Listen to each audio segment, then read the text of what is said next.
Summer is finally here and things are beginning to heat up. What's going on YouTube? My name is Chris and welcome to Immodernation. And I don't know where I was going with that intro. I'm supposed to be doing a review of the Perfectprime IR0280. It's the newest thermal imaging camera from Perfectprime. Perfectprime's marketing executive reached out to me recently asking if I could do an honest review of their camera. And finally, I received a thermal camera from a company whose name I can actually pronounce. Fleur1 Pro. Fleur. By the way, thanks to those of you who corrected me on the proper pronunciation of the word FLIR. All of you.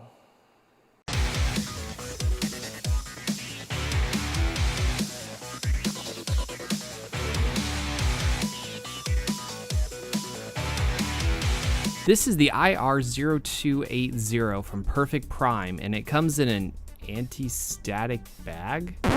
Neat. I reached out to Perfectprime's marketing executive asking if this is the retail packaging. They said that they are considering changing the packaging in the future, but today this is what you get. First up is the manual, which looks like I printed it with my inkjet from home. Cost-saving measures, sure, but they could also just direct me to their website where I can print out an electronic copy for myself. It also comes with a QR code with a coupon. If you can scan it, you can has it.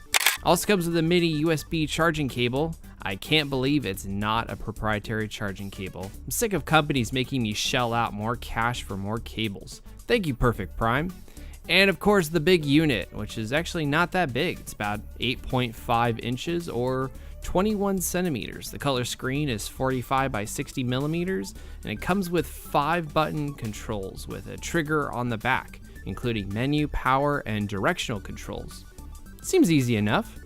The back shows the 2 camera lenses, the infrared camera, which is a 32 by 32 pixel infrared camera, and the optical camera, which is a 0.2 megapixel.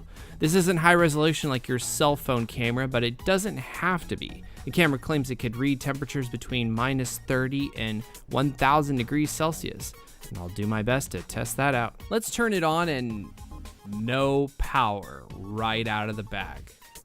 Okay, I'll be right back and the next day. So now I turn it on, it shows the hourglass followed by the Perfectprime logo. The operating system is Android, and the company says it can be conveniently upgraded from home or office. The manual doesn't say how. Maybe I can plug it into a PC as there's no Wi-Fi or OTA upgrades, but I'm suggesting it right now as a future update. Once the system powers on, you're taken right to the thermal camera display. On the side, there's a mini USB port and a micro SD card slot for saving pictures and video. The camera comes with a 16 gigabyte micro SD card pre-installed, and it's a brand name one too. If you don't use the micro SD card, pictures and video can still be saved using the 1 gigabyte of internal memory. Use it wisely. The manual claims the camera uses an 18650 battery at 2500 milliamp hours. So I took it apart. Shh, don't tell Perfectprime. Lo and behold, there is an 18650 battery inside. Now I have an 18650 battery capacity tester because I don't believe for a second that this is really 2500 milliamp hours. It's probably closer to 1000 milliamp hours like most Chinese cells, but I'll leave that for another video. Taking pictures and video is easy. Just pull the trigger and release to take a picture. Pull and hold the trigger to take video. Release when you're done. There's also different modes including thermal, visual, and thermal overlay, similar to the parallax technology used by FLIR. These modes could be toggled using the up and down buttons. Press the left button for filter modes. There's temporal, wide Gaussian, and no filter. I'm still trying to figure out what these modes are for, and I'll get back to you when I figure it out. And the right directional arrow zooms in and out. Hitting the menu button gives you access to the menu options. Click the menu button to bring up these Android icons.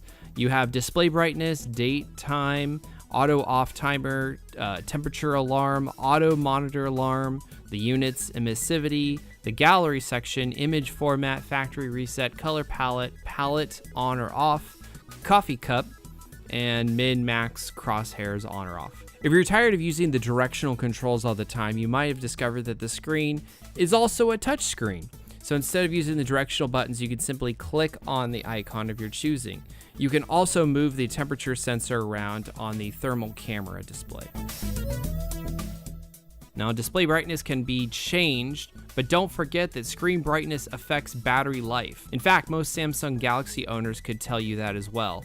And they probably will tell you it too, in between the crying into piles of cash. The auto off timer is also a nice feature for turning off the display. Unfortunately, it's only limited to 30 minutes. I would have liked to see a longer time period for this feature, but there's other features that I'll talk about a little bit later that I think will cover that. The color palette option lets you change the colors of the thermal camera. I found most of these to be unhelpful, so I just left it on the stock. If you're using the color palette, you can also turn the palette guide on and off. I find it useful to leave the palette guide on unless you're looking at a specific spot on the screen. Emissivity controls lets you change the settings based on the type of material that you're scanning. Perfectprime gives you an emissivity table to be able to adjust your own settings. There's also a high-low temperature alarm. This allows you to set the upper and lower thresholds, and all you need to do is pull the trigger to turn it on. But my favorite feature is the auto monitor alarm. When a certain temperature is reached, the alarm goes off. The duration can be set anywhere from 15 minutes all the way up to 2 hours. And it can also be turned on by pulling the trigger. But Chris, you're whining, I don't want to hold the camera for 2 hours. My arm's gonna get tired and it will probably fall off. And you know what? You're not wrong. However, Perfectprime has thought about this, and they've included a 1/4-inch screw on the bottom that you could attach to a tripod or a stand, or you can simply stand the camera upright and it will balance evenly on a desk. The camera is lightweight and the handle is comfortable. I didn't face any hand fatigue at all. Max Min crosshairs help you find wherever the high and low temperatures are on the screen, but they're rather annoying because they jump all over the place, so I was better off just turning this feature off. All right, so you've had a chance to see the thermal camera. Let me talk about what I like and what I don't like. First, what I do like. The handle is comfortable. It's got a good weight to it. The touchscreen is very easy to use. The navigational menus are very intuitive. I like that it comes with its own micro SD card for expanded storage. It's an all-in-one unit. You don't need to connect it to a computer or a smartphone to be able to operate it. I like the process of recording. It's very simple. You just point the camera at the thing that you want to measure and you pull the trigger once to take a picture. You hold the trigger for video. I thought that was very intuitive. I like the fact that it comes with temperature monitoring, that I can just leave it alone and it will continue to monitor temperatures without me having to be there. And of course, I don't know if this is supposed to be part of the device or not, but I like that I can actually charge it while I'm using it. I thought the temperature reading was pretty accurate. I measured a pot of boiling water and it was pretty spot on, you know, give or take a few degrees here or there. That might have had to do with the emissivity of the glass container. Maybe changing the emissivity settings in the camera might have produced better results. I found the battery life to be pretty good. I didn't really turn it on or off. I've left it on the entire time that I've been testing. The screen powers off after a few minutes and I'm down to like 1/3 of a battery after a couple days use. All right, let's talk about some of the things that I think can be done better. First of all, the heat map overlay. I don't like the fact that it's kind of offset just a little bit. I wish that the heat map overlay was on top. I understand it has to do with the distance between the two thermal cameras, but I would think that you could correct something like that in software. I mean, obviously, FLIR was able to do that with their FLIR 1 Pro camera that I reviewed earlier. Also, the resolution was kind of low. It's only 32 by 32 pixel. It's kind of hard to make out what the object is sometimes. Thank you to the visual overlay that helps me to identify where the hot spots are. But I kind of wish that the thermal camera had a higher resolution.